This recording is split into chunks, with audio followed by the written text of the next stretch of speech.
The following tutorial explains the improved user experience in the ordering process. This video guides you through each step to enhance collaboration and communication with your lab. Let's begin. To begin, access the Patients section. Select the relevant patient and proceed by clicking on Create Treatment. Indicate the specific issue, such as a crown required for tooth 3-5. Now, we can submit the case to our lab and create an order. Please specify the details of the service. The info icon provides an explanation of the service level from the provider, including your chosen lab and DS Core Create. Information icons are included in various sections to clarify their meanings. Treatment indications are automatically retrieved from the treatment, eliminating the need for duplicate entries. Select the type of service you require. If uncertain, refer to the information provided.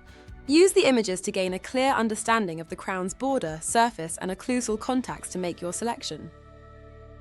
If a scan was taken during the treatment creation, it is automatically included in the order.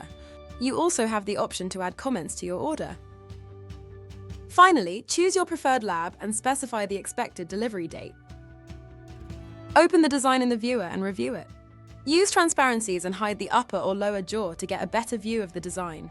In our example, we could even double-check if the lab has respected our wish to keep our margin as is.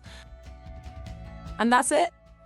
Be sure to check out our What's New section to learn about new DS Core features and functionalities. Thank you for watching.